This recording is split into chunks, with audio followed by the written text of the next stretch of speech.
What's up guys, welcome back to my channel. My name is Ariel and I am the co-founder of Flourish Lashes. Okay, so before I actually jump into this video, I do want to point out that something I haven't pointed out in a while, but I want to let you guys know that we do have training available. I see that you guys are commenting certain comments asking about training. We do have training available. If you guys are interested in getting trained, you can send us a DM on Instagram. You can email us. I'll leave the email in the description below. And what we do is we do a call with you and we can talk about all your needs, what you want, your unique situation, and really tailor the training to what your situation is. So if you guys are curious about that, go ahead, leave us an email, leave me a DM, or even put it in the comments and I'll get back to you, but we do have training. We've also revamped our training, so it is a completely different experience now, and we teach you so much more than just the actual skill. There's so much more into being a lash artist, and even myself, as I've been, going through experiences and changing as a lash artist myself, I want to kind of incorporate that in my training and give you guys the new improved version of what being a lash artist means. So that is going to be included in this training. Okay, so that being said, this video is going to be all about my unpopular lash opinions. Unpopular lash opinions. What does that actually mean? So what that means is that I have been doing lashes for a very long time, and this industry has been changing, it's been evolving, it's been going in an amazing direction because it's becoming much more popular, much more known. There's much more, I guess, content or even education available for a lot of you guys, which I didn't have when I was lashing. But that being said, certain things may have gotten lost in translation, things are being slipped through the cracks, and we're about to address some of these issues that I personally have with where lashing is going today. Okay, I have four facts for you guys. Number one, Bonder is a fake out. Yeah, I said it, Bonder is not for me. And the reason why I say this, and as I'm letting you guys know, these are blunt opinions. These are my opinions. Now, these are things that I have come across in my time, and these are things that I personally don't believe in, but I'm gonna break it down for you guys. I'm gonna give you guys some examples and give you guys a reason why. I'm not just gonna throw it out here. Now, if you watched my last video, I did a video on Bonder versus the Nano Mister, kind of what they are, what they do, and if you need one, if you don't need one, what that kind of situation looks like. And the reason why I say Bonder is a fake out is because I've been lashing for about 7-8 years now, and when I first started lashing, there was no such thing as Bonder. There was no such thing as sealant and Bonder, same thing. There was no such thing as these extra liquids that are supposed to magically help your retention. Now, I know I'm saying it like that, but I'm not saying that it doesn't help, and I'm not saying that it doesn't do something for your sets.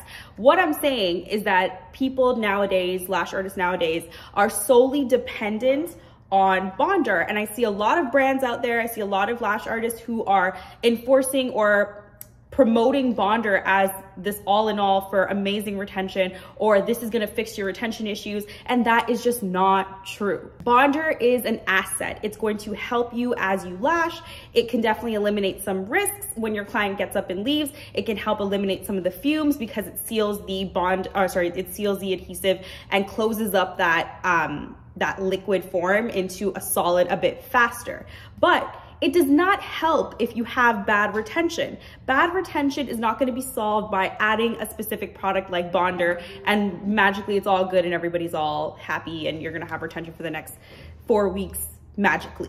No, that's not the case. When I started lashing years ago, we didn't have Bonder and retention was phenomenal, and you can still expect your retention to last 3 to 4 weeks without anything extra. The point is that if that could happen then without a Bonder, that means that if you're saying that now your retention is not lasting without Bonder, you're doing something wrong, and you need to come back and address that and figure out what the root of your issue is. Are you not using enough adhesive? Are you lashing with dirty lashes? Are you using a primer that's just not working with your set? What is the problem, and why are you having this retention issue? And do not use Bonder to mask that. Bonder should just be added to your set as an asset. It's just supposed to help you with your set overall, not actually make your retention better if you're having bad retention issues. Okay, unpopular opinion number 2.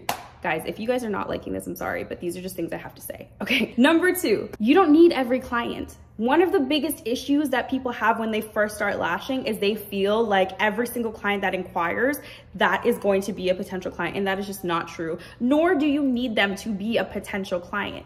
At the end of the day, lashing is a luxury service, and you as a lash artist, you provide a specific or certain amount of value with your service. Therefore, you are able to choose the clients that come to you. So yes, I get it. Like, you want to have a lot of clients, you want to, get your clientele going, all that good stuff. You're trying to take any and everybody at the beginning. But what that does is it kind of sets you up for failure in a sense, because you start taking all of these clients that, are not wanting to pay, or start questioning you, start questioning your time, start giving you headaches, start just problematic clients. And the reason I say that is because I've been there. But you start taking all these problematic clients, and what tends to happen is you now start to take the thing you love and that you're so passionate about, and it becomes dreadful for you. You start to have this negative feeling towards lashing, and it actually isn't you. It's not what you're doing. It's the people that you're allowing to kind of enter your space and do this to you while you're still trying to provide this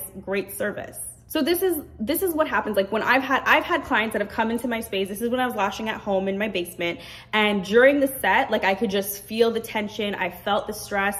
Then when it was over, the issues were just popping up everywhere. And now when I say issues, I don't mean like, a client questioning like, why does this look a certain way? Or, if they have concerns about the set. Sure. I mean, everyone is entitled to ask questions in that sense. And you as a lash artist, you are the professional, and you're supposed to help, and you're supposed to give them as much, knowledge as possible. That's totally fine. The issue is the unnecessary problems. And I say that because I remember having clients that had such toxic traits. Like, they were just late all the time. They wouldn't pay me right away. They would just want to reschedule last minute, or they didn't want to pay at their appointment. They wanted to pay next week when they got paid. And all of these things kind of add up to this negative feeling towards what you're doing, and what you're doing is kind of what you love, and now you no longer love it as much. So therefore, you do not need every client. You need good quality clients that are going to respect you, that are going to value your service, and vice versa, because it is two-way street.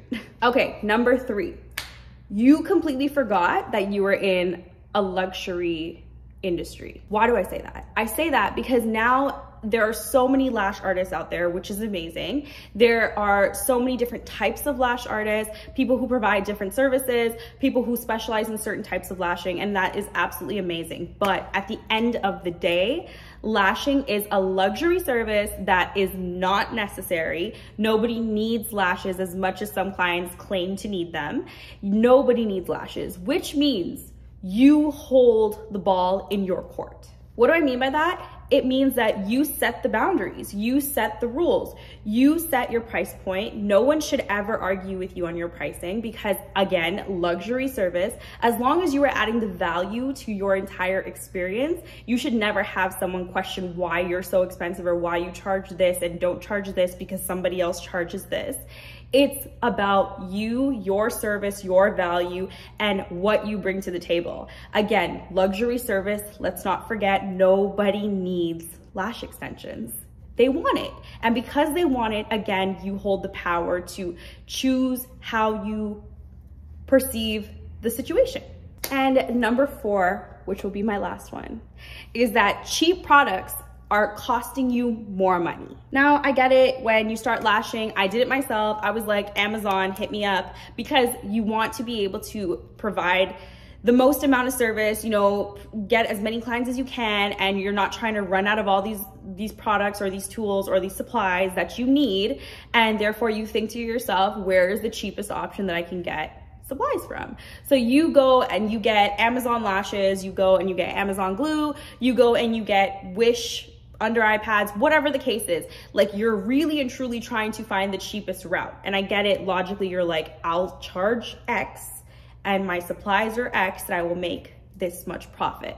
Sure, on paper it sounds great. The issue is that that is so far from the reality of it. When you're using cheap products, again, ties back into the luxury service.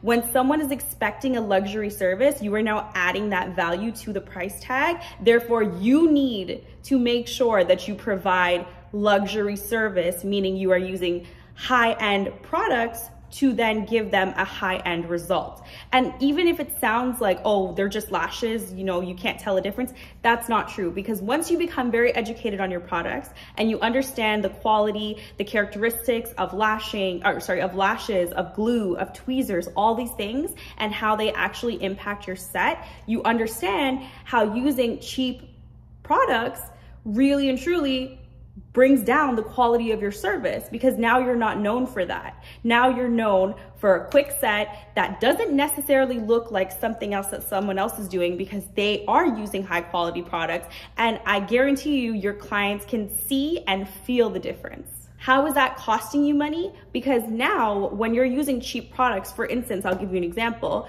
you're using cheap lashes, you're using cheap volume lashes that are just from whatever company, you know, you just figured them out. You're like, I'm gonna get a 0.03 and this is gonna work and it's great. Great, you purchase these cheap lashes. Now you went and you purchased these cheap tweezers. So then now you start fanning to make handmade fans to throw in your volume set.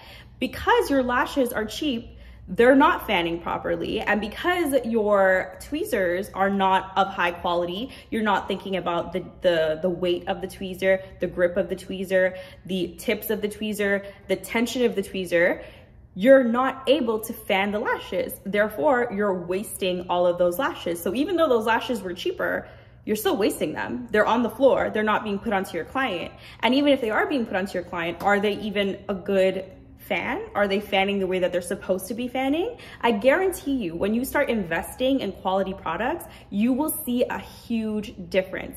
Lashing becomes almost effortless. Once you get that skill down and you put that in combination with good, high quality products, you cannot go wrong. Because once you see that fan start blooming out like butter from a high quality lash, nothing can compare and you will never downgrade again.